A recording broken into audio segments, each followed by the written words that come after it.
জয় Shrikrishna student. আজ আমরা দশম শ্রেণীর ভূগোলের প্রথম অধ্যায় থেকে 40টা এমসিকিউ প্র্যাকটিস করব। তাহলে চলো শুরু করি। প্রথম প্রশ্ন, যে প্রক্রিয়ার মাধ্যমে ভূমির উচ্চতার হ্রাস ঘটে তাকে কি বলা হয়? ক. আরোহণ, খ. অবরোহণ, গ. পর্যায়ন, ঘ. আবহবিকার। দ্বিতীয় প্রশ্ন, পার্বত্য অঞ্চলে নদীর প্রধান কাজ কোনটি? ক. সঞ্চয়, খ. ক্ষয়, গ. পরিবহন, ঘ. প্লাবন। তৃতীয় প্রশ্ন, নদীর গতিবেগ দ্বিগুণ বৃদ্ধি পেলে তার বহন ক্ষমতা কত গুণ বৃদ্ধি পায়? ক. 4 গুণ, খ. 16 গুণ, গ. 32 গুণ, ঘ. 64 গুণ। পরের প্রশ্ন, নদীর মোহনায় সমুদ্রের জোয়ারের প্রভাব বেশি থাকলে কোনো ভূমিরূপ তৈরি হয় না? ক. খাড়ি, খ. বদ্বীপ, গ. বালুচর, ঘ. প্লাবনভূমি। পরের প্রশ্ন, শুষ্ক অঞ্চলে নদীর দ্বারা কোন ভূমিরূপ গঠিত হয়? ক. ক্যানিয়ন, খ. ভ্যালি, গ. পটহোল, ঘ. সিঙ্কহোল। পরের প্রশ্ন, জলপ্রপাতের পাদদেশে সৃষ্ট বিশাল গর্তকে কি বলা হয়? ক. মন্থকূপ, খ. প্রপাতকূপ, গ. অন্ধকূপ, ঘ. খাত। পরের প্রশ্ন, নদী বাঁকের অবতল অংশের ক্ষয়কে কি বলা হয়? ক. পুল, খ. মিয়েন্ডার, গ. খাঁজ, ঘ. পয়েন্ট বার। পরের প্রশ্ন, দুটি নদীর মধ্যবর্তী উচ্চভূমিকে কি বলে? ক. দোয়াব, খ. জলবিভাজিকা, গ. নদী সঙ্গম, ঘ. প্লাবনভূমি। পরের প্রশ্ন, পার্বত্য উপত্যকায় নদীর ঢাল হঠাৎ কমে গেলে যে সঞ্চয়জাত ভূমিরূপ গঠিত হয় তাকে কি বলে? ক. পলি বেজনী, খ. ব-দ্বীপ, গ. প্লাবনভূমি, ঘ. জলপ্রপাত। পরের প্রশ্ন, পাখির পায়ের মতো আকৃতির ব-দ্বীপ কোন নদীতে দেখা যায়? ক. নীলনদ, খ. মিসিসিপি মিসৌরি, গ. গঙ্গা ব্রহ্মপুত্র, ঘ. টাইবার। পরের প্রশ্ন, পৃথিবীর বৃহত্তম মহাদেশীয় হিমবাহের নাম কি? ক. ল্যাম্বার্ট, খ. সিয়াচেন, গ. হুবার্ড, ঘ. মালাস্পিনা। পরের প্রশ্ন, হিমবাহের পৃষ্ঠদেশে সৃষ্ট গভীর ফাটলগুলোকে কি বলা হয়? ক. বার্গশুন্ড, খ. ক্রেভাস, গ. সার্ক, ঘ. এস্কার। পরের প্রশ্ন, হিমবাহ ও জলধারার মিলিত সঞ্চয় কাজের ফলে গঠিত সমভূমিকে কি বলে? ক. পেডিমেন্ট, খ. প্লায়া, গ. আউটওয়াশ প্লেন, ঘ. ব-দ্বীপ। পরের প্রশ্ন, হিমবাহের সঞ্চয় কাজের ফলে গঠিত উল্টানো নৌকার মতো ভূমিরূপ কোনটি? ক. এস্কার, খ. ড্রামলিন, গ. কেম, ঘ. রসেমতানে। পরের প্রশ্ন, হিমবাহের ক্ষয়কাজের ফলে সৃষ্ট হাতলওয়ালা আরামকে দাঁড়ার মতো ভূমিরূপকে কি বলে? ক. সার্ক, খ. হর্ন, গ. ইউ আকৃতির উপত্যকা, ঘ. নুনাটাক্স।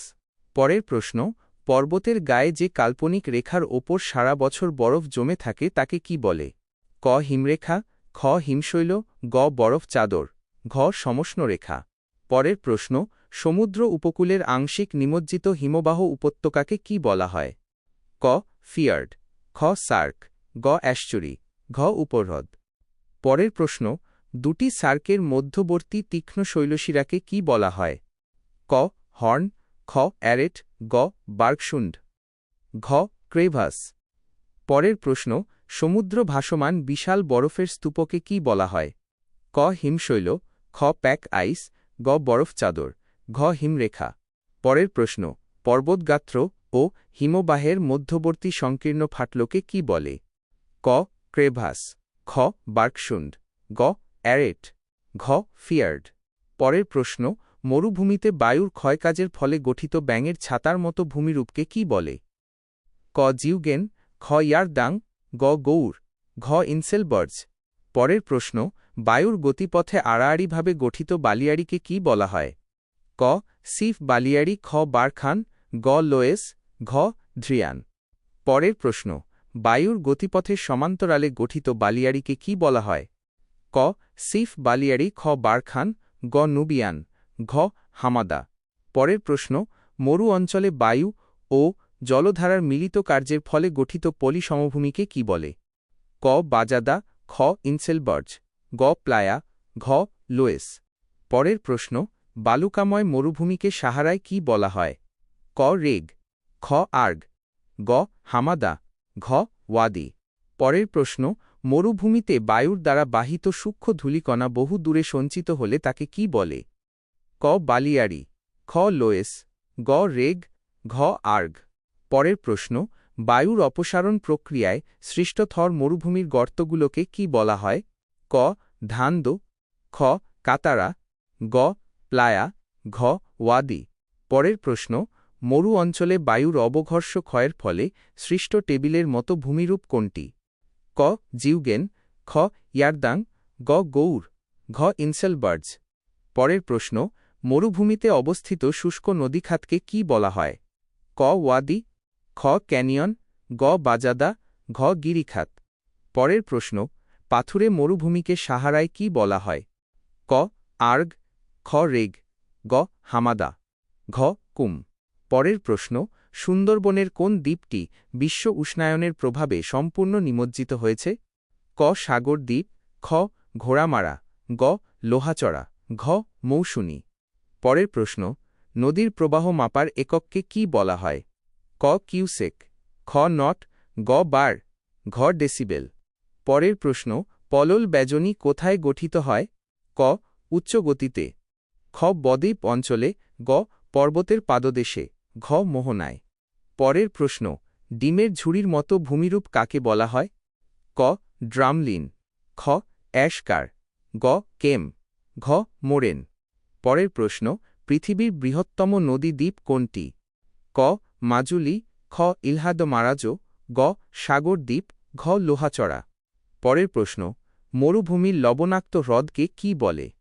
ক প্লায়া, খ ধ্রিয়ান, গ লোয়েস, ঘ বাজাদা। পরের প্রশ্ন, যে উচ্চভূমি দুটি নদী অববাহিকাকে পৃথক করে তাকে কি বলে? ক দোয়াব, খ জলবিভাজিকা, গ নদী উপত্যকা, ঘ গিরিখাত। পরের প্রশ্ন, গ্র্যান্ড ক্যানিয়ন কোন নদীর ওপর অবস্থিত? ক কলোরাডো, খ মিসিসিপি, গ আমাজন, ঘ নীল নদ। পরের প্রশ্ন, মরুভূমিতে প্রধান ক্ষয়কারী এজেন্ট হল? ক বায়ু, খ নদী, গ হিমবাহ, ঘ সমুদ্র তরঙ্গ।